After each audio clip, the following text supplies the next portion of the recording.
Olá,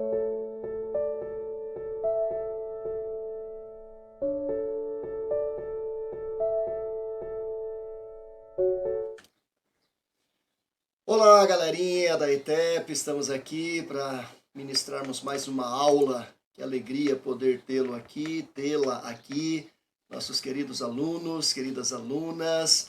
Nós nos alegramos muito por esta noite, que eu tenho certeza será incrível, será de bênção. Nós vamos estudar uma doutrina muito importante da nossa igreja, que faz parte da nossa teologia, faz parte da nossa confissão de fé, que é a doutrina da igreja, aquilo que a gente chama de eclesiologia. Claro que a gente vai tratar dessa doutrina de uma forma mais abrangente, pensando aí na questão da doutrina da igreja, que é uma forma também de meio de graça, falar dos meios de graça e falar também dos nomes bíblicos da igreja e da natureza da igreja. Então nós vamos começar nossa aula. Primeiro nós vamos orar, pedindo a bênção de Deus, a orientação de Deus, e aí então nós estaremos dando início a este momento de estudo, de reflexão, nesta aula de teologia sistemática baseada no Berkhof, sobre eclesiologia, sobre a doutrina da igreja. Deus amado, obrigado por esta noite. Obrigado pela oportunidade de usarmos este meio de comunicação, por esta tecnologia que o Senhor nos oferece. Obrigado pela Igreja Presbiteriana da Penha, por esse ministério que ela desenvolve de formação bíblica, teológica, oferecendo àqueles que procuram, aos interessados, sempre um material bom, com conteúdo bíblico, com conteúdo teológico bem sério, de teólogos realmente bíblicos, alicerçados na tua palavra. Obrigado por nossos alunos que estão presentes toda semana, acompanhando um dos professores que sempre ministra nesse dia e nesse horário. Obrigado, Pai, por esta oportunidade, por esta aula que o Senhor nos oferece e por esse tempo que passaremos juntos. Em nome de Cristo Jesus. Amém.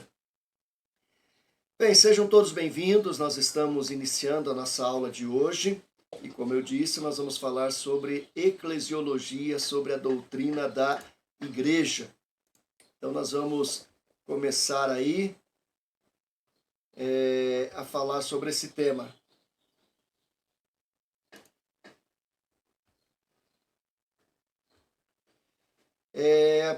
Bom, a doutrina da igreja e dos meios de graça, nós vamos começar com uma rápida introdução. Preste bem atenção, porque eu creio que é muito importante tudo que temos para aprender hoje.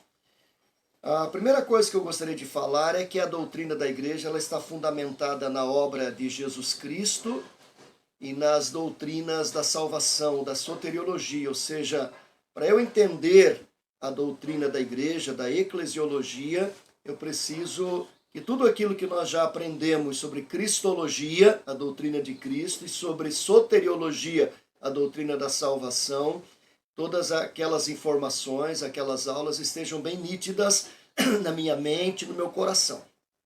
Quando nós estudamos sobre cristologia, nós pensamos aqui sobre a pessoa de Cristo, os estados de Cristo, né, toda a obra que Jesus Cristo fez, que ele realizou, todo o seu sofrimento, enfim, tudo aquilo que envolve a cristologia, né, a doutrina de Cristo. Depois nós vimos aqui a soteriologia, que é uma continuação da cristologia. Cristo fez a sua parte com todo o seu trabalho, os seus estados, com todas as suas obras, e por causa daquilo que Cristo fez, seu nascimento, sua vida, sua morte e ressurreição, seu assunto ao céu, nós temos as doutrinas da salvação que são baseadas na obra de Cristo.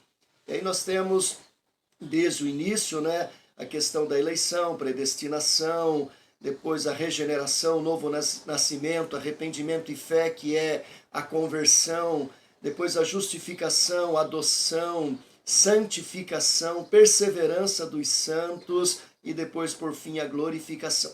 E é por causa dessas duas doutrinas, cristologia e soteriologia, que nós temos a eclesiologia, Por quê? Porque a eclesiologia, a doutrina da igreja, ela é decorrente da obra que Cristo fez, da cristologia e das doutrinas da salvação. Cristo realizou uma obra, aplicou esta obra pelo poder do Espírito Santo a nós, pecadores, esta é a obra da salvação, soteriologia.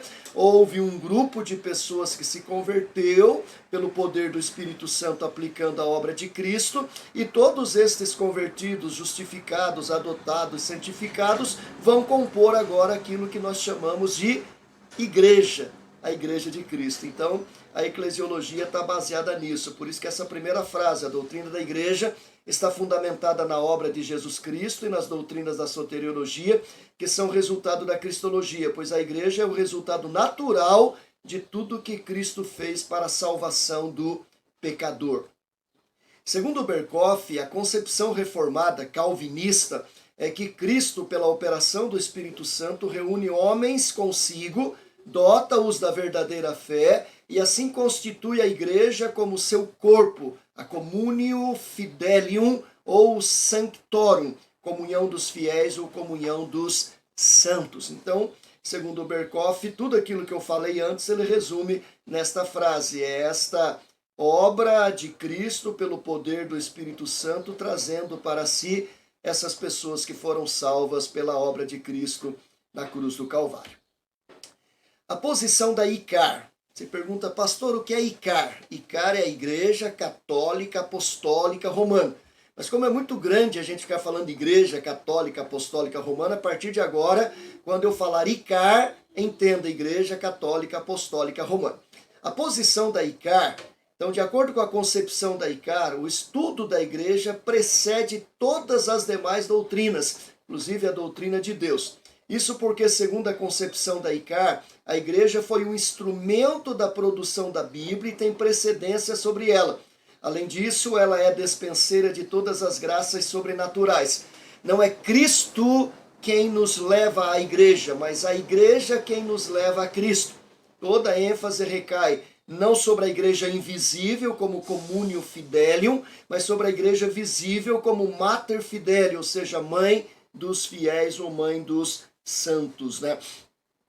Essa posição da Igreja Católica ela é muito séria, porque, de acordo com a posição dela, a igreja é a base, é o fundamento de todas as coisas, e é a igreja que nos leva a Cristo, é a igreja que nos leva a Deus, é a igreja que nos leva à palavra. A palavra final sempre é da igreja. Isso é bem contrário, é claro, à posição da igreja reformada, das igrejas cristãs reformadas. Porque nós partimos da palavra de Deus, né? Se você pegar lá as Institutas de Calvino, é primeiro Deus, né? Depois o homem, depois a igreja. Então tem esta ordem. Ou seja, sem a palavra de Deus eu não conheceria Deus, eu não saberia nada sobre Deus, eu não saberia nada sobre Jesus, não saberia nada sobre mim mesmo, não saberia nada sobre a igreja. Então a base de todo o nosso conhecimento está nas Escrituras, naquilo que Deus revelou a cada um de nós. Então não é a igreja quem nos leva a Cristo, é Cristo quem nos leva à igreja. E como que nós sabemos disso? Porque é isso que a palavra de Deus ensina. Por isso que é muito importante estudar a Bíblia, conhecer a Bíblia, ler a Bíblia, aprender sobre a Bíblia, para que a gente não caia nessas armadilhas. Quais são os nomes bíblicos da igreja? Bem, nós temos os nomes do Velho Testamento e os nomes do Novo Testamento. No Velho Testamento nós temos as palavras Kahal, aí está Gahal, mas no hebraico é Kahal, como se fosse K, e Edar. O Velho Testamento emprega essas duas palavras para designar a igreja, a saber, Kahal, derivada de uma raiz Kal, né, obsoleta, significando chamar, e Edar, que significa indicar, encontrar-se ou reunir-se num lugar indicado. Às vezes estas duas palavras são usadas indiscriminadamente, mas de início não eram estritamente sinônimas. Edar é propriamente uma reunião resultante da combinação e, quando aplicada a Israel, denota a sociedade propriamente dita, formada pelos filhos de Israel ou por seus chefes representativos, reunidos ou não. Por outro lado, o Kahal denota propriamente a reunião de fato do povo de Deus. Êxodo 12, 6, Números 14, 5, Jeremias 26, 17, entre outros textos onde a gente pode encontrar esta palavra. Então a ideia de Kahal na Bíblia é a ideia de povo, é a ideia do ajuntamento do povo de Deus, é a ideia do agrupamento. Então quando se fala do povo no Velho Testamento, a ideia que se tem, a palavra que se usava era Kahal ou Edar, ok? No Novo Testamento nós temos duas palavras também, a palavra eclésia ou eclesia e a palavra sinagogue ou sinagogue. Por quê? Porque a questão da ênfase, porque todas as palavras gregas são acentuadas e o acento depende do contexto. Então pode ser eclésia ou eclesia, depende de onde o acento está. Sinagogue ou sinagogue, depende de onde o acento é colocado. Mas tanto uma pronúncia quanto a outra estão corretas. O Novo Testamento também tem duas palavras derivadas da Septuaginta. Você sabe que Septuaginta, né? Septuaginta foi aquela tradução feita lá no 3º século antes de Cristo, quando 70 estudiosos, linguistas, né, traduziram o Velho Testamento do hebraico para o grego. Por isso Septuaginta, que é a versão dos 70. Então essas palavras são derivadas lá da Septuaginta, quais sejam eclésia, de ek e kalel, que significa chamar ou chamar para fora. Ek é uma preposição e kalel é um verbo. Então é chamar para fora, né? É convocar. E sinagogue de sim e agô, que significa reunir-se ou reunir.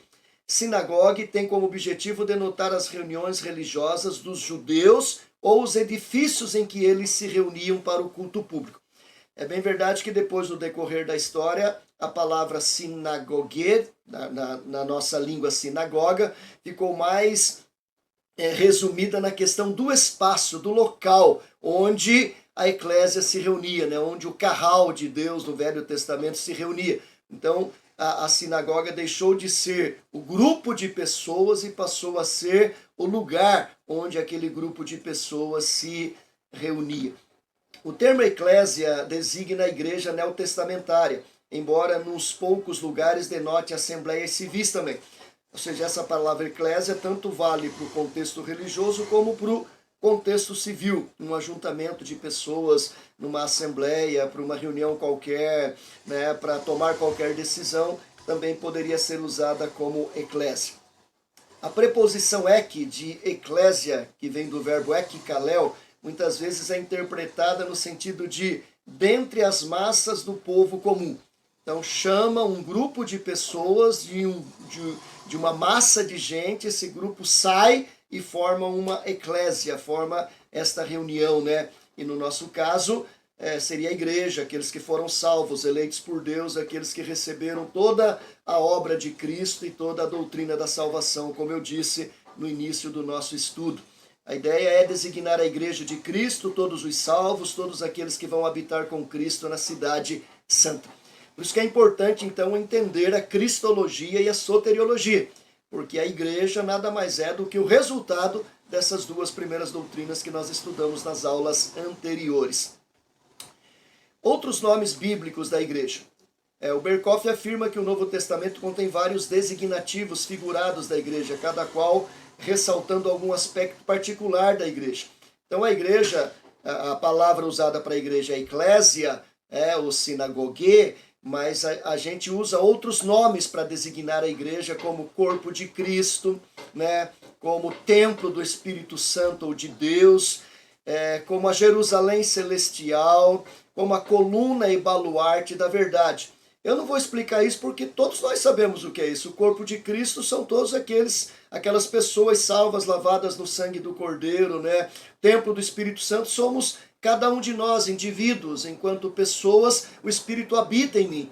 Então eu sou uma igreja enquanto indivíduo, uma igreja individual, o Espírito habita em mim, e quando junto nós nos tornamos um templo maior, onde o Espírito Santo habita também. Também a igreja é conhecida como coluna e baluarte da verdade, no sentido que ela guarda, ela preserva todas as doutrinas e ensinos da palavra de Deus, são coisas muito simples que todos nós conhecemos. Então essa introdução para a gente dar aqui o start, né, sobre a igreja. entendermos o que é a igreja, quais os seus nomes no Velho Testamento, Carral e Edar, no Novo Testamento, Eclésia e Sinagogue, ou Sinagogue. Beleza? E aí, entendendo esses outros nomes, corpo de Cristo, templo do Espírito Santo, a Jerusalém celestial, que seria o nosso final, né, o nosso estado final, glorificado lá na presença de Deus, e coluna e baluarte da verdade, referindo àquilo que a igreja é como guardiã da verdade, dos ensinos, das doutrinas de nosso Senhor e Salvador Jesus Cristo.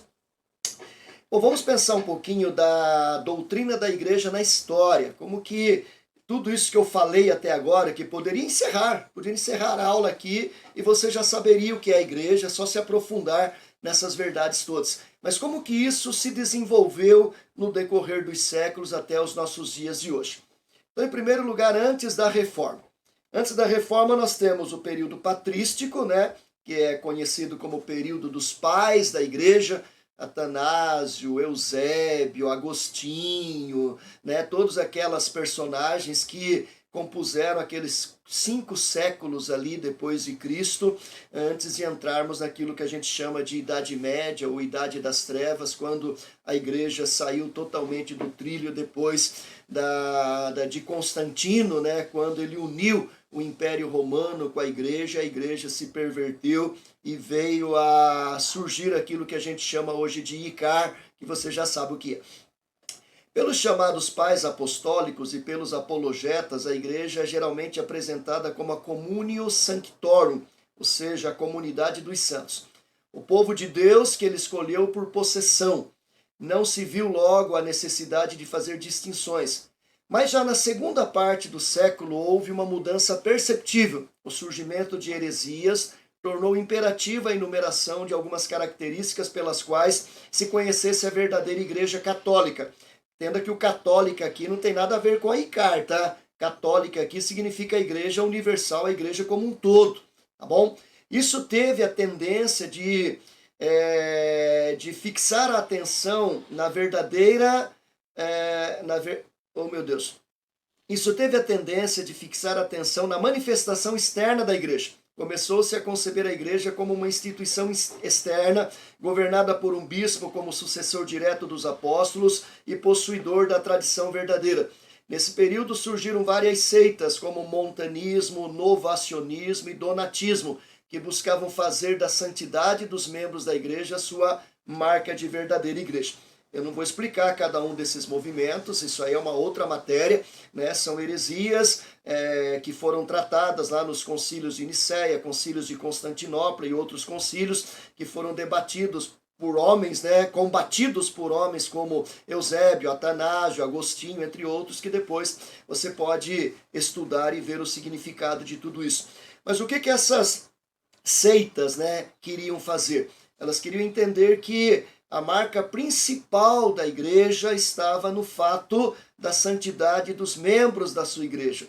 Então eles tratavam a igreja apenas como uma comunidade visível, aquele grupo, aquele ajuntamento de pessoas perdendo a essência da igreja no seu todo, perdendo as características da igreja universal, da igreja invisível, da igreja triunfante, aquilo que nós vamos ver logo mais à frente. Foi Cipriano o primeiro a desenvolver plenamente a doutrina da igreja em sua estrutura episcopal. Ele considerava os bispos como reais sucessores dos apóstolos e lhes atribuía caráter sacerdotal em virtude da sua obra sacrificial. Juntos, os bispos formavam um colégio chamado episcopado, que constituía a unidade da igreja. A unidade da igreja era baseada na unidade dos bispos. Quem não se sujeitasse aos bispos era excluído da igreja e perdia a salvação. Não há salvação fora da igreja. Então essa visão da patrística é uma visão de que a igreja ela era concebida pela formação dos bispos, né, do clero, e a gente vai ver isso mais à frente, a questão do clero e do laicato, né, da liderança e do povo, né? E esse clero, esse bispado, era a verdadeira igreja. E só era membro da igreja, só era salvo quem fosse membro dessa igreja. Qual igreja? Essa igreja que depois se tornou a ICAR, né? A Igreja Católica Apostólica Romana. Se não fosse membro desta igreja, essa pessoa não seria salva. Agostinho não foi totalmente coerente em sua concepção da igreja. Foi sua luta com os donatistas que o compeliu a refletir mais profundamente sobre a natureza da igreja.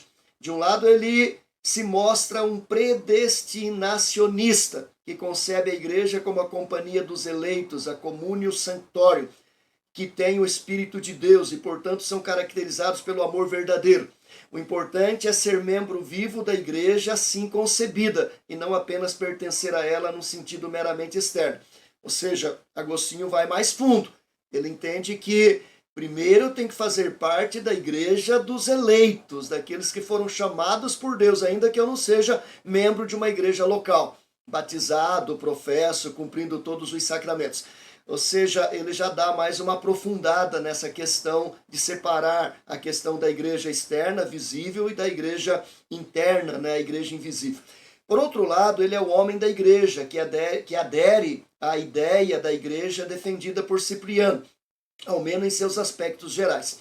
A igreja verdadeira é a igreja católica, na qual a autoridade apostólica tem continuidade mediante a sucessão episcopal. Aqui a católica já se refere a Icar. A gente tem que fazer essa distinção. Aqui a católica está se referindo àquele movimento, àquele grupo de pessoas, né, de liderança, que depois se transformou na Icar, a Igreja Católica Apostólica Romana. É depositária da graça divina, que ela distribui por meio dos sacramentos. Esta é, de fato, um corpo misto, no qual tem lugar membros bons e maus. Em seu debate com os donatistas, porém, Agostinho admitia que aqueles e estes não estavam na igreja no mesmo sentido. Ele preparou também o caminho para a identificação católica romana da igreja com o reino de Deus. Então percebe que havia uma confusão muito grande, né, ainda entre os patrísticos, entre os pais da igreja, quanto à concepção da igreja. Eles se prenderam muito a essa questão estrutural, essa questão do episcopado, se prenderam muito a esse fato de que para ser salvo tem que estar nessa igreja visível, tem que ser membro da igreja visível, que a Icar defende até hoje, né? Para você ser salvo, você tem que ser batizado. O batismo ele é regenerador, só a Igreja Católica Apostólica Romana é quem batiza. E uma vez batizado por um sacerdote, a obra de Cristo é infundida a nós. Infundida àquele que foi batizado, e aí, cumprindo os outros 6 sacramentos, além do batismo, a pessoa será salva. Bem diferente da doutrina da justificação defendida pelos protestantes, onde a obra de Cristo não é infundida a nós, né? Cristo realizou a sua obra na cruz, ele nos justificou, e agora a justificação de Cristo ela é imputada a nós, de acordo com a visão protestante reformada. Na Igreja Católica ela é infundida, ou seja, a pessoa batizada ela se torna um santo, deixa de ser um profano, se torna um santo, ela se torna um justo, porque foi infundida nela a justiça. Na Igreja Protestante, a obra de Cristo foi imputada. Eu continuo pecador, eu continuo injusto, mas Deus me declara justo pela obra de Cristo. Então isso é uma declaração formal, é uma declaração legal de Deus, por aquilo que Jesus Cristo realizou na cruz do Calvário. São coisas bem diferentes. Bem diferentes. Nós continuamos pecadores, somos injustos por natureza, mas fomos imputados. A nós foi imputada a justiça, não infundada. Entendeu? Foi imputada pela obra de Deus, pela obra de Cristo, pela obra do Espírito Santo. Sigamos. O que nós aprendemos na Idade Média? Idade Média, então, vai ali desde o 5º, 6º século, né, depois de Cristo, até o início da Reforma, aquilo que a gente chama, alguns estudiosos chamam como os 1000 anos de trevas. 1000 anos de trevas, não que não tenha tido conhecimento, não tenha tido cultura, não é nesse sentido. É 1000 anos de trevas no sentido da igreja, no sentido espiritual, no sentido que a igreja saiu do trilho, perdeu o foco, ela se tornou totalmente adúltera nas suas doutrinas, nos seus ensinos, ela se corrompeu. Por isso a importância do movimento de reforma. Então, quando a gente fala Idade das Trevas, não é que não teve conhecimento, não teve filosofia, não teve teologia, não teve coisa boa. Claro que teve, mas essencialmente a igreja saiu do trilho, a igreja se corrompeu e se tornou naquilo que nós vamos depois entender quando dos reformadores criando, né, uma nova concepção, nova no sentido de que aquilo que estava acontecendo era velha, mas velho porque eles voltam à Bíblia, voltam às origens para trazer à igreja a origem, aquilo que Jesus Cristo ensinou. Os escolásticos não tinham muito o que dizer acerca da igreja. O sistema de doutrina desenvolvido por Cipriano e Agostinho estava completo e precisava apenas de uns pequenos retoques de acabamento para chegar ao seu desenvolvimento final. Eles apenas selaram os pensamentos dos patrísticos, dando ênfase ao elemento organizacional. Olha aí, mais uma vez a questão da organização, do bispado. Hoje, né, tudo aquilo que acontece lá em Roma, com o Papa e com toda a diocese ali reunida. ênfase muito definida à igreja como uma organização ou instituição externa e deixaram de lado o conceito de comunhão dos santos, ou seja, a igreja como esse ajuntamento de gente salva, lavada no sangue do Cordeiro, ainda que fora dessa denominação chamada Icar. Há duas classes de pessoas na igreja, isso na visão dos escolásticos, com direitos e deveres bem definidos. Os clérigos dedicados ao serviço de Deus, que constituem uma unidade. Os clérigos, então, são os padres, os bispos, né? E depois dos padres, bispos, nós temos lá o outro grupo até chegar no Papa, né? Que é o bispo superior, o padre superior. E os leigos que consistem nas pessoas de todas as esferas da vida e que constituem uma classe totalmente separada. Então, há uma igreja superior que é composta pelo bispado, por todos aqueles que são sacerdotes, desde o padre inferior aqui até o Papa, que é o padre superior, e os crentes em gerais, aqueles que são membros da igreja que não têm nenhum ofício, que não foram ordenados ao sacerdócio, né? Que seria uma classe inferior, uma classe diminuída, né? Passo a passo a doutrina do pecado foi se desenvolvendo até que por fim o Papa se tornou virtualmente um monarca absoluto. As consequências exigia que tudo fosse colocado debaixo do poder da igreja. O lar e a escola, as ciências e as artes, o comércio, a indústria e tudo mais. Ou seja, a igreja se tornou detentora, a igreja enquanto organização, um partido político, digamos assim, uma organização, uma ONG, uma sociedade organizada e dirigida pelos seus bispos, ela determinava aquilo que tinha que acontecer no lar, na escola, nas ciências, nas artes, o que é certo, o que é errado, o que pode, o que não pode. Por isso, muitas pessoas foram executadas como hereges. Se elas não faziam aquilo que a igreja ditava, aquilo que a igreja determinava, ainda que sendo certo, mas a igreja entendendo errado, elas eram executadas, elas eram queimadas como hereges. Então, toda a ciência nessa época foi muito podada, castrada, né, censurada. E aí homens cientistas importantes, muitos deles foram queimados em fogueira como hereges, porque eles estavam dizendo coisas que contrariavam a igreja. Como quando Galileu Galilei disse que a Terra não era o centro, mas era o Sol. Né? E ele muda, né, essa questão que a igreja entendia que até aquele momento era desse jeito. Ele foi considerado como herege. Então percebe, a igreja tinha esse poder de dizer o que é certo, o que é errado em todas as áreas da vida, política, social, econômica, moral, religiosa, científica. É complicado, né? Envolvia a ideia de que todas as bênçãos da salvação chegam ao homem unicamente por meio das ordenanças da igreja, em particular mediante os sacramentos. Ou seja, para eu ser abençoado eu tenho que ir à igreja. Eu não tenho livre acesso a Deus, aquilo que mais tarde Martinho Lutero iria descobrir como o sacerdócio universal de todos os santos. Se eu sou salvo, lavado no sangue do Cordeiro, eu não preciso ir à igreja, eu não preciso ir ao padre para que ele intermedie a minha chegada à presença de Deus. Eu, pessoalmente, vou a Deus por meio de Jesus Cristo e pela obra do Espírito Santo na minha vida. Olha que mudança radical. Agora, cada um de nós tem livre acesso a Deus. É isso que a Bíblia ensina, é isso que está nos evangelhos, é isso que está em todas as páginas da Bíblia. mas que a ICAR conseguiu deteriorar, atrapalhar, desviar e criar uma doutrina que não tem nenhum fundamento bíblico.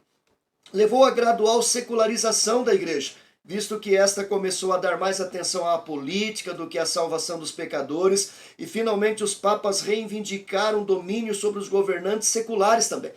Então, foi um período muito difícil, onde os reis da Inglaterra, reis de França, reis da Escócia, outros reis da Alemanha, eles tinham que bater continência para o Papa. É o Papa que determinava quem seria rei. Se aquele rei não reinasse segundo a determinação da Igreja Católica, ele seria perseguido, né? O país dele seria perseguido, perdia privilégios. Se ler a história, existem absurdos que aconteceram nessa época, né? E aí, é claro, muitos reis, para favorecerem seus países, se declaravam católicos, faziam aquilo que o ICAR queria para que ele tivesse os benefícios de Roma, né? O que é terrível. Após a reforma, então começando aí durante o período da reforma, os reformadores romperam com a concepção da ICAR. E romperam assim de forma absoluta, completa, radical. Eles estavam indo para lá, a gente veio para cá, né? Eles se afastaram totalmente da Bíblia, a gente voltou totalmente para a Bíblia. Porque um dos princípios fundamentais da reforma é o quê? Sola Scriptura. É a Bíblia que determina como que a igreja tem que agir, não é a igreja que determina aquilo que a Bíblia tem que ensinar. Olha a mudança de foco, perceba isso, como isso é importante.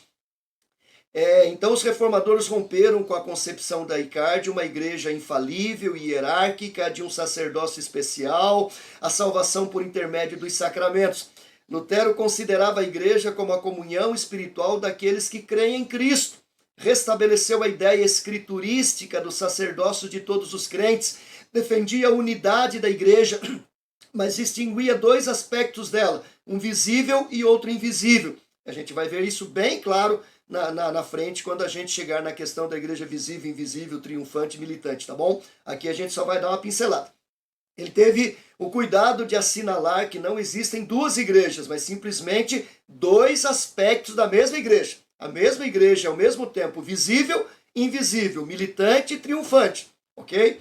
A igreja invisível torna-se visível, não pelo governo de bispos e cardeais, nem da chefia do Papa, mas pela administração da palavra e dos sacramentos.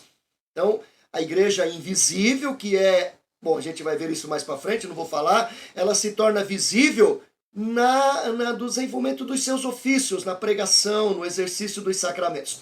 Lutero admitia que na igreja visível sempre conterá uma mistura de membros fiéis e ímpios.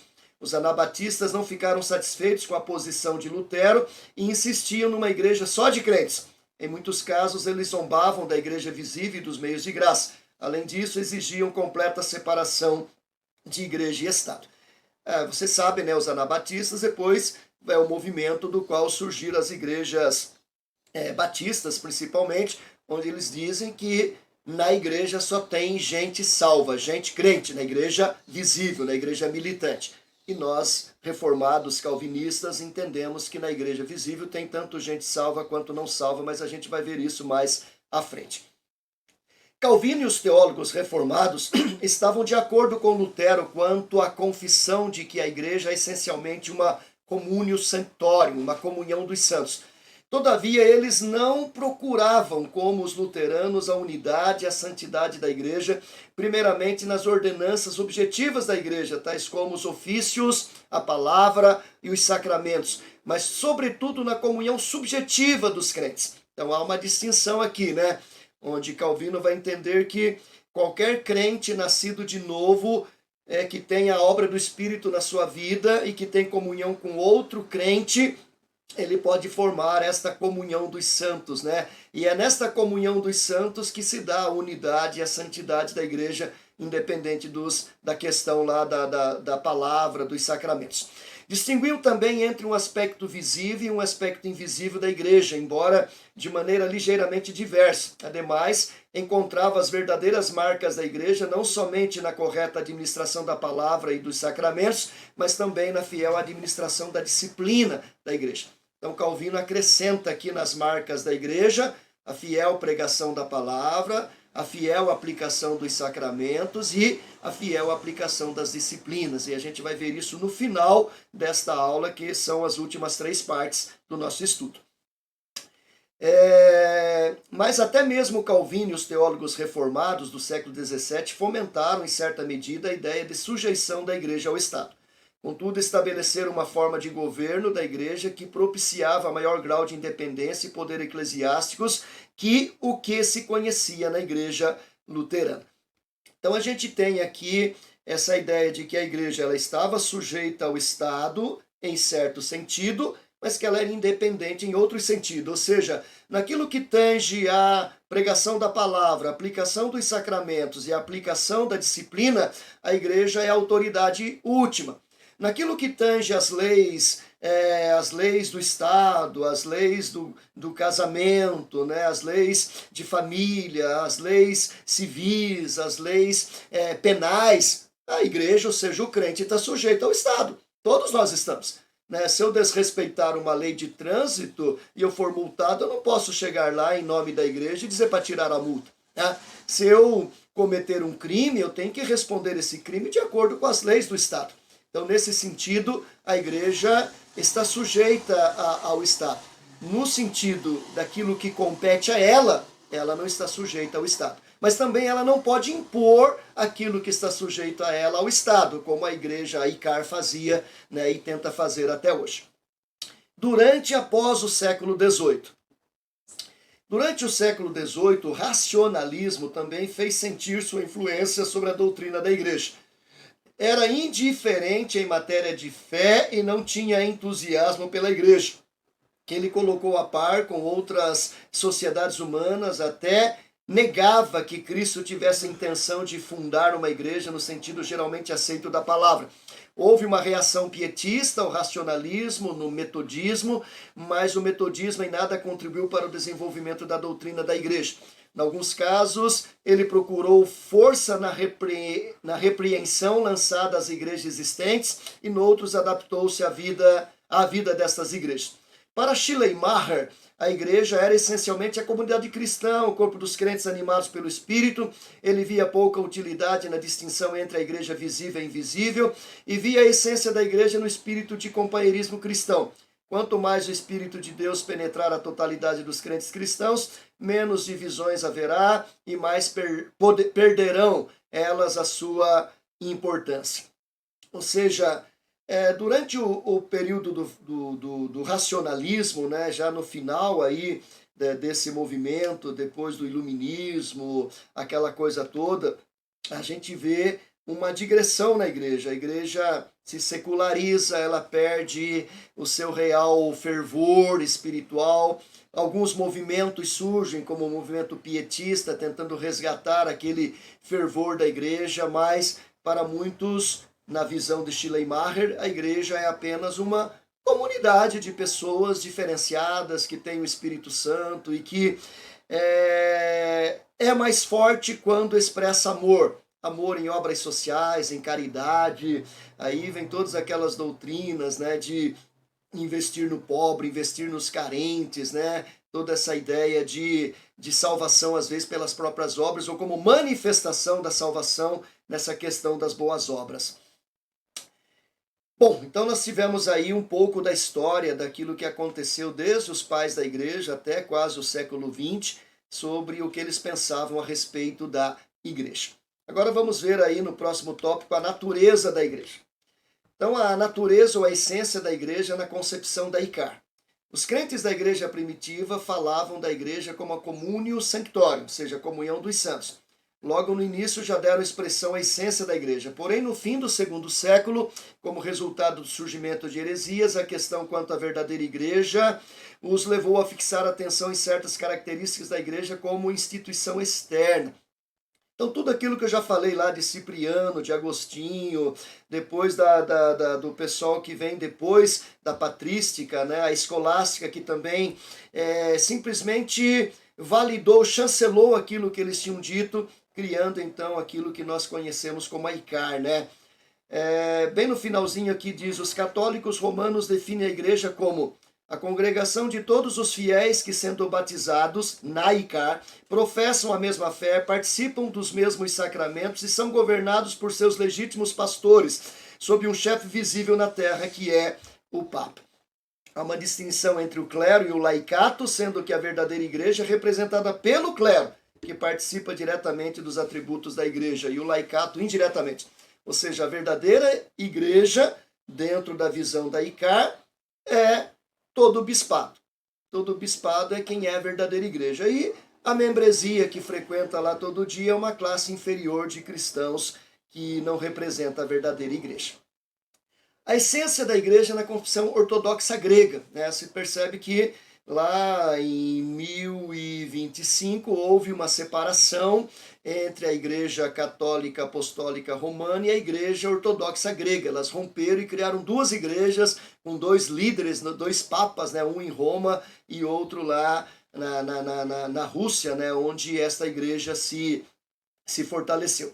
A concepção ortodoxa grega da igreja é estreitamente relacionada com a da ICAR, difere dela em alguns pontos importantes. Essa igreja não reconhece a ICAR como a verdadeira igreja, claro, ela é que se diz a verdadeira igreja, né, a ortodoxa grega. Há somente uma igreja verdadeira e essa igreja verdadeira é a igreja ortodoxa grega. Conquanto reconheça com maior franqueza do que os católicos romanos dois diferentes aspectos da igreja visível e invisível, não obstante coloca a ênfase na igreja como organização. Então, praticamente a mesma visão, a mesma doutrina, a mesma interpretação, só que eles dizem a verdadeira igreja não é a ICAR, a verdadeira igreja é a igreja ortodoxa grega. A essência da igreja na concepção protestante. Então, o que os protestantes dizem? Entenda por protestante aí todo o movimento de reforma de Lutero, Calvino, Guilherme Farel, John Knox e todos os demais reformadores. A reforma foi uma reação contra a concepção externa da igreja defendida pela ICAR. Ela tornou a trazer ao primeiro plano a verdade de que a essência da igreja não se acha na organização externa da igreja, mas na comunhão dos santos. Tanto para Lutero como para Calvino, a igreja era simplesmente a comunidade dos santos, a comunidade dos que creem e são santificados em Cristo e que estão ligados a Ele, sendo Ele a sua cabeça. Esta é a posição exposta nos padrões confessionais reformados calvinistas. Daí diz a confissão belga: cremos e professamos uma só igreja católica ou universal, católica que não é a ICAR, católica que é a ideia da igreja toda, que é uma santa congregação de verdadeiros crentes cristãos, todos esperando a sua salvação em Jesus Cristo, sendo lavados por seu sangue, santificados e selados pelo Espírito Santo. Então, essa é a posição da confissão belga, que é a mesma nossa. A ideia de que a igreja é a comunidade de todos os salvos, não importa se você está frequentando a comunidade A, comunidade B, comunidade C. Se você foi lavado no sangue do Cordeiro, você faz parte do corpo de Cristo. Você frequenta a denominação X, mas você faz parte do corpo de Cristo. E se você é fiel às Escrituras, fiel àquilo que a Bíblia ensina, vive a palavra de Deus, mesmo estando numa igreja menos pura enquanto denominação, você faz parte da comunhão dos santos, né, daqueles que são salvos. A segunda confissão helvética expressa a mesma verdade. A igreja é uma assembleia dos fiéis, convocada e reunida do mundo, uma comunhão de todos os santos, daqueles que verdadeiramente conhecem e retamente adoram e servem o verdadeiro Deus em Jesus Cristo, o Salvador, pela palavra do Espírito Santo e que pela fé participam de todos os benefícios gratuitamente oferecidos mediante Cristo. E a nossa confissão de fé de Westminster afirma: a Igreja Católica, ou seja, a Igreja Universal, universal, que é invisível, consta do número total dos eleitos que já foram, dos que agora são e dos que ainda serão, reunidos em um só corpo sob Cristo, sua cabeça. Ela é a esposa, o corpo, a plenitude daquele que cumpre tudo em todas as coisas. É claro que eu vou ser bairrista, mas para mim essa é a definição mais clara. A verdadeira igreja é esta reunião, é esta igreja invisível que consta de todos os salvos desde Adão, dos que já foram, que fazem parte lá da galeria dos heróis da fé, dos que são e daqueles que ainda serão, até que Jesus Cristo volte para buscar a sua igreja. Dependente da comunidade que ele frequente, da denominação da qual ele seja membro. Se ele foi eleito por Deus, lavado no sangue do Cordeiro, salvo, justificado, adotado no número dos filhos de Deus, ele é um cristão, ele faz parte da igreja invisível. Isso é muito peculiar para cada um de nós. A igreja universal, a igreja como existe no plano de Deus e só se concretiza no transcurso dos séculos, foi entendida no sentido de que consiste do corpo completo dos eleitos, os quais no transcorrer do tempo são chamados para a vida eterna. Mas a igreja como existe realmente na terra foi considerada como a comunidade dos santos. E não é somente a igreja invisível que foi entendida assim, mas a igreja visível também. Estas não são duas igrejas, mas uma somente, e portanto tem apenas uma única essência. Ela é a communio sanctorium. Mas a igreja invisível é a igreja como Deus a vê. Uma igreja que só contém crentes, ao passo que a igreja visível é a igreja como o homem a vê, composta dos que professam a Jesus, juntamente com seus filhos, e portanto julgados como sendo a comunidade dos santos. Esta pode conter e sempre contém de fato alguns que ainda não foram regenerados. Pode haver joio entre o trigo, porém não pode tolerar incrédulos, declarados e pessoas ímpias. Então é uma só igreja, que é a igreja invisível, a totalidade dos salvos, que se manifesta aqui na terra como igreja visível, nas comunidades, nas denominações. Nesta igreja visível existe o salvo e não salvo, o joio e o trigo, os cordeiros e os cabritos. Mas a igreja, quando descobre que alguém é joio, ou seja, descobre que alguém está caminhando contra a doutrina, ela prega a verdade, ela combate essa falsa doutrina. A igreja forma uma unidade espiritual da qual Cristo é o chefe divino, é animada por um espírito, o espírito de Cristo, professa uma fé, compartilha uma esperança e serve um só rei. É a cidadela da verdade e a agência de Deus para comunicar aos crentes todas as bênçãos espirituais. Como o corpo de Cristo está destinado a refletir a glória de Deus como manifestada na obra de redenção. A igreja em seu sentido ideal, a igreja como Deus quer que ela seja e como um dia virá a ser, é mais objeto de fé que de conhecimento. Daí a confissão, creio na Santa Igreja Católica. Ou seja, a gente não sabe de fato tudo sobre a verdadeira igreja, a igreja invisível, a igreja triunfante. A gente crê naquilo que a Bíblia ensina para cada um de nós. O que a gente sabe é sobre a igreja visível, sobre nossa denominação, nosso caso, Igreja Presbiteriana do Brasil, ali na Igreja Presbiteriana da Penha, mas são aspectos ainda que precisam ser aumentados no nosso conhecimento. O caráter multiforme da igreja. Aí nós temos aquilo que eu falei, né, que eu iria dar, estou sendo fiel, que é a igreja militante, triunfante, depois visível e invisível. Berkhoff afirmou, na presente dispensação a igreja é militante, isto é, convocada para uma guerra santa e de fato nela estamos empenhados. Isto naturalmente não significa que ela deva gastar suas forças em lutas sangrentas e autodestruição, mas sim que tem o dever de levar avante uma incessante guerra contra o mundo hostil em todas as formas em que esse se revele, seja na igreja ou fora dela, e contra todos os poderes espirituais das trevas. Ou seja, a igreja militante, ela trava uma guerra não no sentido físico de pegar armas e lutar contra outras nações, lutar contra outras falsas doutrinas, né? Vamos meter bala nos islãs e em todas aquelas religiões que a gente entende como seita. Não é isso. Mas é combater a imoralidade, é combater o pecado, é combater a carnalidade, é combater toda forma de injustiça, pregando o verdadeiro evangelho, pregando a palavra de Deus. Então, nesse sentido, ela é uma igreja militante, ela milita, ela combate, ela é a guardiã da verdade, a guardiã da justiça, daquilo que é bom, daquilo que edifica, do amor, né, do equilíbrio, da justiça social, da justiça econômica. É nesse sentido que ela faz guerra.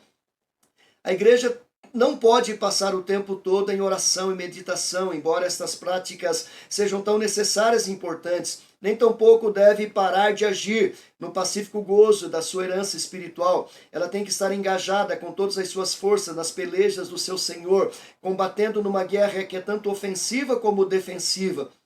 Se a igreja na terra é a igreja militante, no céu é a igreja triunfante. Lá a espada é permutada pelos louros da vitória, os brados de guerra se transformam em cânticos triunfais e a cruz é substituída pela coroa. A luta é finda, a batalha está ganha, os santos reinam com Cristo para todos sempre. E a gente diz glória a Deus, aleluia. É isso mesmo. Ou seja, enquanto estamos aqui na terra, nós temos que lutar. Ou seja, a gente pode ficar só na igreja cantando, adorando, cultuando, fechadinho no nosso templo, no nosso invólucro, né? Como sendo santos, fiéis de Deus. Não, a gente tem que sair da nossa passividade, tem que estar no mundo e ser sal da terra e ser luz do mundo, combater a injustiça, ser bênção no trabalho, bênção na escola, bênção na família, bênção no bairro. Se o meu cristianismo não abençoa esta sociedade, não é verdadeiro cristianismo. Cristo teve uma vida ativa, ele trabalhou, ele andou, ele pregou, ele curou, ele ensinou, ele testemunhou, ele libertou. O ministério de Cristo era um ministério no meio das pessoas, assim tem que ser o ministério da igreja. Não é trazer as pessoas para a igreja, mas é a igreja ir para o mundo. Nós temos que ir ao mundo e pregar o evangelho para que as pessoas sejam tiradas do mundo e trazidas para a igreja, mas para a igreja de Cristo, não para a comunidade onde a gente frequenta. Claro que é importante que elas venham e é bacana receber membros, batizá-los, professá-los e tê-los como membros, mas o mais importante é tirá-los do reino das trevas e trazê-los para o reino da luz. Ainda que eles virem metodistas, batistas, assembleianos, mas se eles estão salvos, é isso que importa. É isso que é o mais importante. Então a igreja tem que estar engajada nesse trabalho de, por um lado, buscar a Deus e investir na devoção, na oração, no estudo, no culto, mas também não ficar presa a isso, mas militar, até que essa militância termine e a gente suba para viver como igreja triunfante. Igreja visível e invisível. Isso destaca os dois lados da mesma igreja. Ela é, por um lado, a igreja visível aqui da terra, militante, igreja onde pode ter salvos e não salvos, e por outro lado é a igreja invisível, a igreja vitoriosa e triunfante na presença de Deus, tudo aquilo que nós já dissemos no tópico anterior. Igreja como organismo e organização, esse é outro tópico importante. Nós temos a igreja como organismo, Paulo diz que a igreja é um corpo, é como um corpo, né? O corpo de Cristo, mas ao mesmo tempo ela é uma organização, onde ela tem hierarquia, tem líderes, pastores, presbíteros, diáconos, sociedades. Então, como que a gente vê isso? A igreja como organismo e organização se aplica à igreja visível e militante. A igreja visível tem esses dois aspectos. Ela é organismo, o corpo de Cristo, e ela é organização. Berkhoff afirmou, a igreja como organismo é o quietus fidelium, ou seja, a união ou comunhão dos fiéis, unidos pelo vínculo do Espírito, enquanto que a igreja como instituição é a mater fidelium, ou seja, a mãe dos fiéis. Uma palavra alemã aí que eu não sei falar, uma Rechtsanstalt, deve ser alguma coisa assim. Um meio de salvação, uma agência para a conversão dos pecadores e para o aperfeiçoamento dos santos. A igreja como organismo tem existência carismática. Nela todos os tipos de dons e talentos tornam-se manifestos e são utilizados na obra do Senhor. A igreja como instituição, por outro lado, existe de uma forma institucional e funciona por meio dos ofícios e meios que Deus instituiu. Então, organismo, a igreja enquanto corpo, essa união, essa comunhão dos santos, e a igreja enquanto organização é aquilo que ela faz, é a obra que ela realiza, né? A pregação da palavra, o exercício dos sacramentos, o exercício fiel da disciplina. Então esse lado é o lado organizacional, que envolve direção, conselho, pastores, essas coisas todas. Definições da igreja. Aí nós temos também várias definições que a gente pode passar muito rapidinho, né? Nós temos aí a comunidade dos eleitos, né? A comunidade dos salvos, a comunidade dos professos, que são definições da igreja. A igreja é a comunidade dos eleitos, né? Contudo, essa definição tende a ser um tanto enganosa. Ela se aplica unicamente à igreja considerada idealmente como existe na ideia de Deus e como será completada no fim dos séculos, não a igreja como realidade presente empírica. Ou seja, se eu pensar na igreja só como a comunidade dos eleitos, eu vou achar que é só a igreja triunfante, a igreja invisível. Mas a igreja também é, ao mesmo tempo, militante e visível. Então, tem na militante e visível eleitos e não eleitos. Por isso, essa questão que ele coloca aí. A comunidade dos salvos é uma definição melhor, né?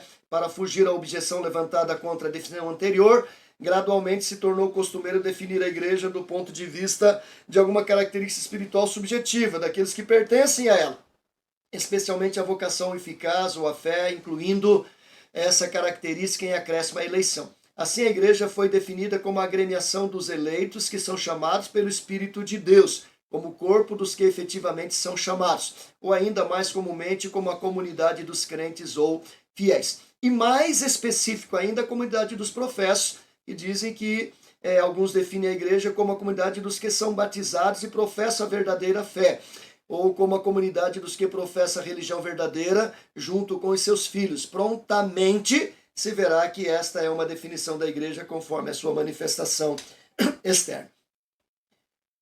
Mesmo porque talvez a gente não saiba, né? Muitas pessoas que não professaram, não foram batizadas, não estiveram na igreja, podem ser salvas, como a questão do ladrão da cruz.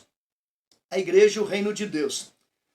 Qual é o conceito do reino de Deus? O reino de Deus é primariamente um conceito escatológico. A ideia primordial do reino de Deus na Escritura é a do governo de Deus estabelecido e reconhecido nos corações dos pecadores pela poderosa influência regeneradora do Espírito Santo, assegurando-lhes as inestimáveis bênçãos da salvação.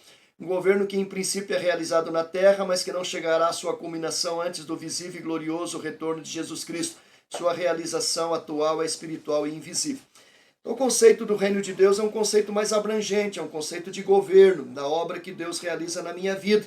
Eu acredito tanto um governo na vida daquele que é crente como do descrente. O reino de Deus alcança justos e injustos, salvos e não salvos. Todos, direto ou indiretamente, estão debaixo do governo de Deus, né? Da obra de Deus, quer admitam, quer não admitam. Qual a relação, então, do reino de Deus e a igreja invisível? Conquanto o reino de Deus e a igreja invisível sejam até certo ponto idênticos, não obstante, deve-se fazer cuidadosa distinção entre eles. A condição de cidadão daquele e de membro desta é igualmente determinada pela regeneração. É impossível estar no reino de Deus sem estar na igreja, como corpo místico de Jesus Cristo. Ao mesmo tempo, é possível distinguir entre o ponto de vista segundo o qual os crentes são chamados o reino e o ponto de vista segundo o qual eles são chamados a igreja. Constituem um reino em sua relação com Deus, em Cristo como seu governador, e uma igreja em sua separação do mundo, na devoção a Deus, em sua união orgânica uns com os outros. Percebeu então a distinção? Reino é no sentido da minha relação com Deus, ele é o meu Senhor, é o meu governante, eu estou sob o domínio dele. Igreja, porque eu fui tirado do mundo das trevas, do reino das trevas, e trazido para o reino da luz, e faço parte de uma comunidade de santos. Santos não no sentido de que somos perfeitos e que não temos pecados. Santos no sentido que fomos separados. É uma agremiação, é uma eclésia ekkalel, né? Um povo separado, ainda que pecadores. Só que pecadores justificados. Né? Foi imputada a nós a justiça de Cristo. Não foi infundida, como diz a Igreja Católica. Tá bom? Imputada. O reino de Deus é a igreja visível. Certamente se pode dizer que a igreja visível pertence ao reino, faz parte do reino e até constitui a mais importante incorporação visível das forças do reino. Ela compartilha o caráter da igreja invisível, sendo ambas uma só, como meio para a realização do reino de Deus. Como a igreja visível, o reino também participa das imperfeições às quais o mundo pecaminoso expõe. Isto fica mais que evidente à luz das parábolas do trigo e joio e da rede. Na medida em que a igreja visível serve de instrumento para o estabelecimento e extensão do reino, naturalmente ela está subordinada a este como um meio para um fim. Pode-se dizer que o reino é um conceito mais amplo que a igreja, porque objetiva nada menos que o domínio completo de todas as manifestações da vida. Ela representa o domínio de Deus em todas as esferas do esforço humano. Aquilo que eu já falei anteriormente, do reino de Deus, sobre todas as coisas. E ele age especificamente, em alguns casos, por meio da igreja. Porque a igreja, ela visível, ela tem bons e maus, salvos e não salvos. Então, de alguma forma, ele diz, né, dessa questão do reino, né, ter essa participação imperfeita, né, desse mundo pecaminoso. O reino está exposto a estas imperfeições do mundo. Mas o reino de Deus, é claro, ele é perfeito, ele é santo, mas temporariamente na igreja visível ele está sujeito às imperfeições que a igreja visível tem. A unidade da igreja, quase chegando ao final, aguenta mais um pouquinho, mais alguns slides e a gente termina, se Deus quiser. A concepção da ICAR sobre a unidade da igreja. A ICAR reconhece como igreja apenas a eclésia, organizada hierarquicamente. A unidade desta igreja se manifesta em sua impotente organização mundial que visa a incluir a igreja de todas as nações. Seu centro real não se chama de crentes, mas na hierarquia com os seus círculos concêntricos. Há primeiramente o largo círculo do clero, de nível mais primeiramente o largo círculo do clero, de nível mais baixo, os sacerdotes e os demais funcionários inferiores. Depois o círculo menor dos bispos, em seguida o círculo mais restrito ainda dos arcebispos e finalmente o círculo mais restrito de todos os cardeais, sendo que a pirâmide completa é encimada pelo Papa, o chefe visível da organização toda, que tem domínio absoluto sobre todos os que estão sob ele. Então, na visão católica, a unidade da igreja se dá no clero, se dá no bispado. Então são os bispos, depois os arcebispos, depois os cardeais e desses cardeais o cardeal maior, que é o Papa. A concepção protestante. Os protestantes asseveram que a unidade da igreja é de caráter interno e espiritual. É a unidade do corpo místico de Jesus Cristo, do qual todos os crentes são membros. Esse corpo é dirigido por um cabeça, Jesus Cristo, que é também o rei da igreja, é vivificado por um só Espírito. A igreja é vivificada por um só Espírito. Esta unidade implica que todos os que pertencem à igreja participam da mesma fé, são solidamente interligados pelo comum laço do amor, têm a mesma perspectiva gloriosa do futuro. Aquilo que está em Efésios 4,16, há um só Deus, um só Senhor, um só batismo, uma só fé, uma só igreja, um só corpo. Então, na igreja protestante não existe hierarquia, no sentido de termos crentes melhores e crentes piores, ter um grupo que é clero, que é específico, onde a igreja se une, e um laicato, onde é uma igreja inferior, que apenas está inserida no corpo, não. A hierarquia que nós temos na igreja é uma hierarquia de governo, uma hierarquia que tem a ver com a questão organizacional, pastor, os presbíteros, diáconos, a igreja, É claro que os oficiais eles têm uma hierarquia de superioridade, mas isso é uma questão de hierarquia no sentido organizacional. Enquanto organismo, eles são os menores. A Bíblia diz que aquele que é o líder tem que ser o menor, o que mais serve. Não há nenhum poder no sentido de dizer que ele é um crente melhor, que ele é um crente superior, de jeito nenhum. Ele só tem mais obrigações, mais deveres, de dar mais testemunho, de ser mais fiel, porque a ele cabe uma obra maior. Mas como corpo, ele é apenas um membro do corpo, um braço, um dedo, um olho, um nariz, uma boca, uma perna, um outro membro qualquer, mas todos com o mesmo valor, todos essencialmente iguais diante do Senhor. E quem governa não é o Papa, quem governa é Cristo. Cristo é o cabeça da igreja. Ele é o verdadeiro líder. A igreja não é do Papa, a igreja é de Cristo. A santidade da igreja. Segundo o padre Divine, a igreja é santa em seus dogmas, em seus preceitos morais, em seu culto, em sua disciplina. Tudo é puro e irrepreensível, tudo é de natureza tal que é planejado para afastar o mal e a iniquidade e remover a mais exaltada virtude. Os protestantes têm uma concepção completamente diversa da santidade da igreja. Eles sustentam que a igreja é absolutamente santa no sentido objetivo, isto é, como ela é considerada em Jesus Cristo. Em virtude da justificação mediatária ou mediatória de Cristo, a igreja é tida por santa perante Deus. Também no sentido relativo, os protestantes consideram a igreja como subjetivamente santa, como realmente santa no princípio interior da sua vida e destinada à santidade perfeita. Daí, ela de fato pode ser denominada comunidade de santos. Esta santidade é, acima de tudo, uma santidade do homem interior, uma santidade que também acha expressão na vida externa. Então, o padre Divine diz que a santidade está nos dogmas, nos preceitos, no culto, na disciplina. A igreja reformada diz que a santidade está no cristão. naquele que é salvo, na sua vida interior, santo porque foi separado do mundo, santo porque está sendo santificado. Paulo, escrevendo aos Efésios, ele diz que Cristo deu a sua vida pela igreja para apresentá-la a si mesmo, uma igreja santa, pura, sem mácula e sem defeito. Cristo está nos santificando. A igreja é santa na vida das pessoas, na vida daqueles que foram lavados, regenerados, estão sendo santificados para serem conforme a imagem de Cristo. Então a santidade ela é subjetiva, não objetiva. Ela é na igreja como corpo de Cristo, não na igreja como organização. Não é a igreja presbiteriana do Brasil que é santa. É a igreja dos crentes que frequentam a igreja presbiteriana do Brasil que é santa. Há uma diferença muito grande nisso. A catolicidade da igreja.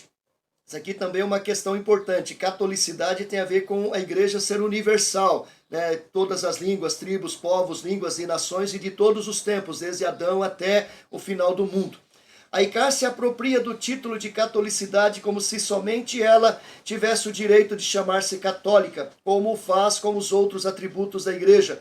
Ela o aplica à organização visível, ela reivindica o direito de ser considerada como a única igreja realmente católica, ou seja, universal, porque está espalhada pela terra toda e se adapta a todos os países e a todas as formas de governo, porque existe desde o princípio e sempre tem súditos e filhos fiéis. Essa é a posição da igreja católica, né? Só que se a gente for pensar, a ICAR, Igreja Católica Apostólica Romana, ela não é igreja. Porque se a gente for analisar friamente as suas doutrinas, ela é uma seita. Ela não é católica, porque ela é romana. Se ela fosse católica, ela não seria romana. Né? Ela não é apostólica, porque não se fundamenta nas doutrinas dos apóstolos, se afastou totalmente dos evangelhos. A única coisa que a ICAR é romana. Igreja Católica Apostólica Romana. É uma igreja, ou melhor, uma seita romana, para ser bem claro naquilo que nós entendemos por igreja à luz da palavra de Deus. Os protestantes aplicam este atributo à igreja invisível, que pode ser chamada católica num sentido muito mais verdadeiro que quaisquer organizações existentes. Não é a organização que é católica, que é universal, é a igreja, é o corpo de Cristo que é universal. Né? Os protestantes insistem que a igreja invisível é primordialmente a real igreja católica, porque inclui todos os crentes da terra, de toda e qualquer época particular, sem nenhuma exceção. Ela também tem os seus membros entre todas as nações evangelizadas do mundo, e porque exerce uma influência controladora sobre a vida inteira do homem em todas as suas fases. Essa é a verdadeira igreja católica, a igreja universal, a igreja de todos os crentes, a igreja dos eleitos, a igreja que podemos chamar como igreja triunfante, a igreja invisível. E, chegando aí no finalzinho, já nos últimos slides, as marcas da igreja. As marcas da igreja em geral. Há uma necessidade de entendermos as verdadeiras marcas da verdadeira igreja, é devido ao surgimento dos falsos ensinos, das heresias e de muitos movimentos que se dizem ser a verdadeira igreja, mas não passam de seitas. Ou seja, a necessidade de entendermos as verdadeiras marcas é por causa das seitas e heresias. Como que eu vou saber que uma igreja é verdadeira ou não? Que ela é mais pura ou menos pura? Pelas marcas. Porque tem tantas heresias, eu vou ver esta igreja aplica estas marcas. Nesta igreja, estas marcas são reais, são verdadeiras, são aplicadas de forma correta? Se não são, não é verdadeira igreja, é falsa igreja, é seita. Já na igreja primitiva, os escritores das cartas alertavam os crentes para ficarem atentos com os falsos mestres e profetas e com os falsos ensinos que já estavam presentes na vida da igreja. Então, se você ler os evangelhos, né, as cartas paulinas, as cartas gerais, a maioria das cartas trata dessas questões de combater os falsos mestres, os falsos pastores, os falsos profetas, os falsos ensinos, os ensinos de demônios, né, as falsas doutrinas, as vãs filosofias, gnosticismo, agnosticismo, judaísmo, judaizante, todas aquelas heresias que estavam surgindo naquela época. Né? A necessidade destas marcas. Sentia-se pouca necessidade destas marcas quando a igreja era claramente uma só. Mas quando surgiram as heresias, tornou-se necessário indicar certas mudanças pelas quais se pudesse reconhecer a igreja verdadeira. A consciência dessa necessidade já estava presente na igreja primitiva. Foi naturalmente menos perceptível na Idade Média e se tornou muito forte no tempo da Reforma. Nesse tempo, a única igreja existente não só foi dividida em duas grandes partes, mas o próprio protestantismo se dividiu em diversas igrejas e seitas. Resultou que se sentiu crescentemente que era necessário indicar algumas marcas pelas quais se pudesse distinguir a igreja verdadeira da falsa. O próprio fato da reforma prova que os reformadores, sem negarem que Deus sustenta a sua igreja, ficaram intensamente conscientes do fato de que uma incorporação empírica da igreja pode estar sujeita a erro, pode extraviar-se da verdade, pode degenerar totalmente. Eles pressupunham a existência de um padrão da verdade ao qual a igreja deve corresponder e reconheciam esse padrão na palavra de Deus. No período da Reforma houve um recrudescimento do estudo sobre as marcas da igreja e os teólogos reformados calvinistas divergiram quanto ao número das marcas da igreja. E aí nós temos esse grupo de pensadores, Beza, Alsted, Amesius, Reidanos, Marésios, que falavam de duas, e outros, como Calvino, Bullinger, Zantius, Június, Gomarus, Maastricht e Mark, que falavam de 3 marcas. Dr. Kuyper reconhece apenas 2 marcas, a pregação e a administração dos sacramentos. É importante a gente pensar nessa questão das heresias que surgiram na igreja e dos movimentos todos, porque você vê a própria igreja reformada que teve como base a palavra de Deus, voltou para a palavra, sola escritura, solus Christus, sola fide, sola gratia, somente a Deus a glória. As próprias igrejas reformadas na Europa, nos Estados Unidos, se perderam. Igrejas sérias que foram a base da cultura norte-americana, que criaram grandes universidades como Harvard, Yale, entre outros, que criaram grandes hospitais protestantes, que criaram a cultura, que são a base da Constituição norte-americana. Hoje são igrejas totalmente longe da palavra de Deus. Igrejas que aceitam o homossexualismo, que aceitam o casamento de homem com homem, mulher com mulher, que aceitam na liderança da igreja ordenação feminina, ordenação de homossexuais, uma igreja totalmente corrompida. Por quê? Porque se afastou das verdadeiras marcas da igreja. Então, quais são as verdadeiras marcas da igreja?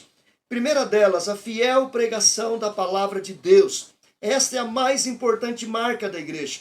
Enquanto independente dos sacramentos, estes não são independentes dela. A fiel pregação da palavra é o grande meio para a manutenção da igreja e para habilitá-la a ser a mãe dos fiéis. Esta é uma das características da igreja que transparecem em passagens como João 8, 31, 32, 47, 14 e 23, entre outros.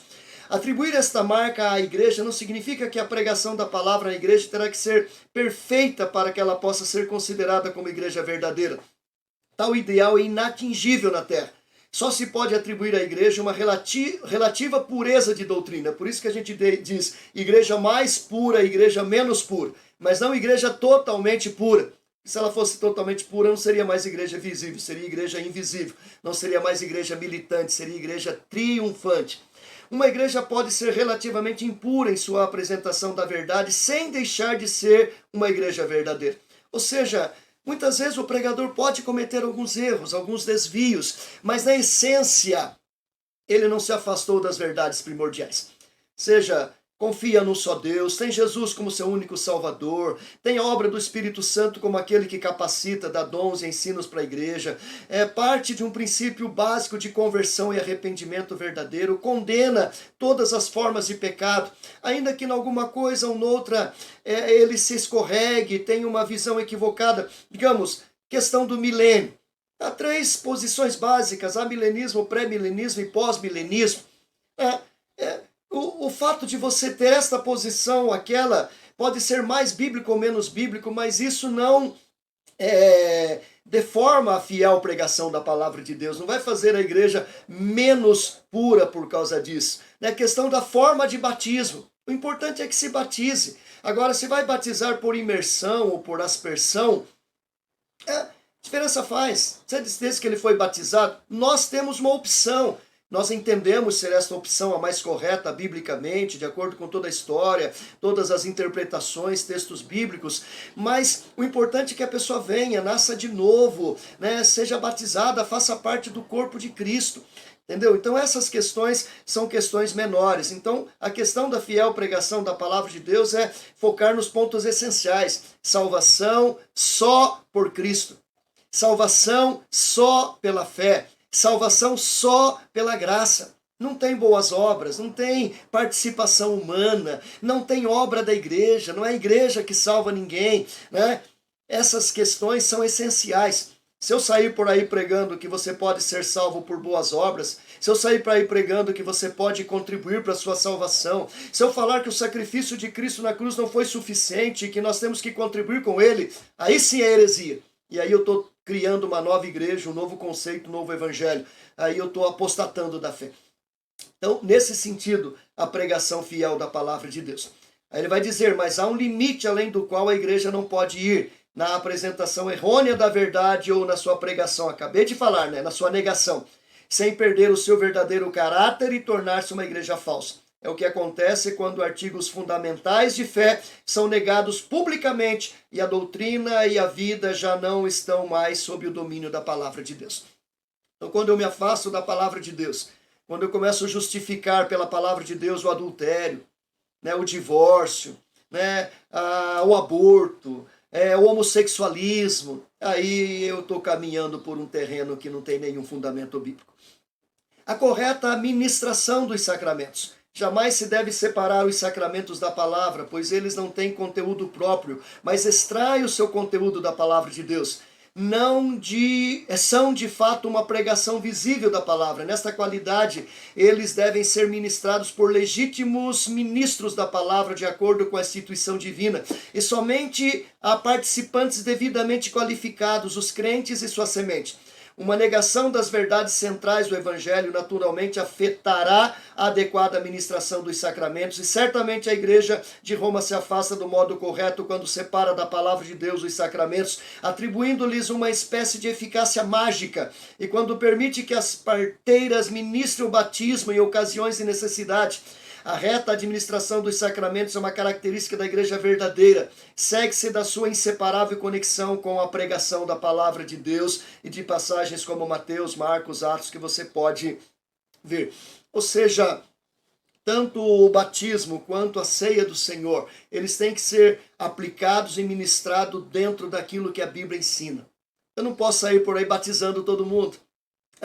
Eu tenho que batizar aquele que declara ter fé em Jesus, aquele que declara que foi transformado. Eu não posso sair por aí dando ceia para todo mundo. Vamos fazer uma ceia na Paulista e vamos distribuir ceia para todo mundo. Não. A Bíblia diz que a Santa Ceia é para aqueles que fazem parte do corpo de Cristo e todo aquele que come e bebe indignamente é réu do sangue do Senhor, daquilo que Cristo realizou na cruz do Calvário. Então percebam a fiel administração dos sacramentos. E por fim, concluindo, o fiel exercício de disciplina. É essencial para a manutenção da pureza da doutrina e para salvaguardar a santidade dos sacramentos. As igrejas que relaxarem na disciplina descobrirão mais cedo ou mais tarde em sua esfera de influência um eclipse da luz da verdade e abusos nas coisas santas. Daí a igreja que quiser permanecer fiel ao seu ideal, na medida em que isto é possível na terra, deverá ser diligente e conscienciosa no exercício da disciplina cristã. A palavra de Deus insiste na adequada disciplina a ser exercida na igreja de Cristo. Ou seja, se o membro quebrou verdades da palavra de Deus, se ele desonrou a Deus, se ele cometeu pecados públicos escandalosos, se ele quebrou princípios da igreja, que ele atribuiu, assumiu obedecê-los, e ele quebrou, e ele não gera arrependimento, mudança, ele tem que ser disciplinado, tem que ser corrigido. Essa disciplina pode ser pública ou ela pode ser privada, pode ser afastamento da comunhão, pode ser exclusão da comunhão.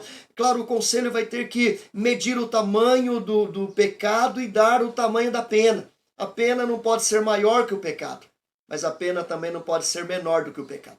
Eu não posso punir uns e deixar de punir outros, como muitas igrejas fazem. Se é um membro comum, lei nele. Se é um membro importante, autodizimista, vamos passar a mão, vamos botar panos quentes. De jeito nenhum. A disciplina tem que ser aplicada a todos, desde o pastor presidente até a ovelhinha mais simples e pobre. Se cometeu erro, se cometeu desvio, se quebrou a palavra de Deus, tem que ser corrigido, tem que ser disciplinado. Agora, isso com amor, com graça. Não é disciplinar para excluir, é disciplinar para corrigir, para gerar arrependimento, mudança de vida, para ensinar a igreja, para trazer temor de Deus na igreja. O objetivo da disciplina não é simplesmente punir, excluir e mandar embora. O objetivo da disciplina é corrigir, trazer essa pessoa para Deus e gerar temor na vida da igreja. A disciplina tem que ser de acordo com o pecado, nem muito e nem pouco, nem a alguns, mas a todos, indistintamente, sem acepção, né? Quando isso não é praticado, a igreja perde a sua pureza e ela tende a se corromper. Então, estas são as 3 marcas da igreja: fiel pregação da palavra, fiel exercício dos sacramentos e fiel exercício da disciplina. Deus abençoe sua vida. Se tiver alguma dúvida, envie mensagens para o nosso WhatsApp, 983354528. Eu sou o pastor Carlos Henrique. Foi uma alegria estar com você nesta noite, dar esta aula. Em alguns lugares acho que eu me confundi um pouco, falo muito rápido, misturo as coisas, mas se você ficou em dúvida, mande sua pergunta, mande sua questão. Eu terei o maior prazer de responder por WhatsApp, por vídeo, conversar com você se quiser. Nós estamos aqui para ajudá-lo, para ensiná-lo. Eu também estou aprendendo. A minha vida é um constante aprendizado. Desde os meus 7 anos eu estou estudando. E não aprendi nem isso ainda. Mas cada dia eu estou aprendendo um pouquinho mais. E ao ensinar vocês, eu também aprendi muito para a minha própria vida. Deus o abençoe e até a nossa aula de novembro, se Deus quiser. Semana que vem teremos um outro professor dando continuidade à igreja ainda, falando sobre outros aspectos da doutrina da eclesiologia, a doutrina da igreja. Deus o abençoe, fique com Deus e até uma próxima ETEP, se Deus assim nos permitir. Amém.